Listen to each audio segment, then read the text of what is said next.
நண்பர்களே, ஒரு சின்ன விஷயம். இதை சொல்ல போனா எல்லாரும் என்ன ஏசுவாங்க.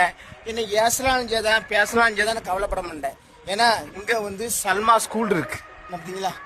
சல்மா ஸ்கூல் இங்க இருக்கு. பிள்ளைகள் அவ்வளோ படிக்கு.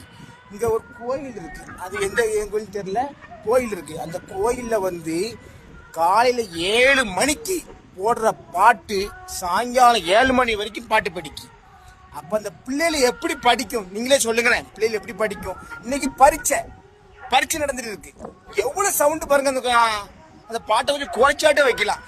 ஊருக்கு ஊரு இப்படிதான் ஒரு மெண்டல் கிடக்கு. ஏன்னா சொல்ல போனா இப்ப நான் இதை சொல்ல போனா என்ன சொல்லுவாங்க, கோயிலுக்கு இதா பேசுறா அதா பேசுறாம்பாங்க. என்ன போல சாமி கும்பிட இது கும்பிட யாராலையும் முடியாது. என்ன நாங்க தெய்வத்தை கும்பிடுற ஆட்கள் தான். இதை வந்து எதுக்கு சொல்றேன்னா, எந்த சாமியும் வந்து ஒரு இடைஞ்சலோ ஒரு அதோ பண்ணி எந்த இதுவுமே எதுவும் பண்ண சொல்லல. இந்த சில ஜென்மங்கள் வந்து என்ன செய்யுது, சாமிங்கிற பேர்ல கொள்ளையடிச்சு திங்கிறதும், அதுக்கப்புறம் என்னது இந்த அடுத்தவனுக்கு இடைஞ்ச பண்றதும் வாங்குறதும் இந்த மாதிரி அலையுது. சொல்ல போனா நான் கிருக்கேன். ஓகே, இப்ப எவ்வளவு சவுண்டுன்னு பாத்தீங்களா.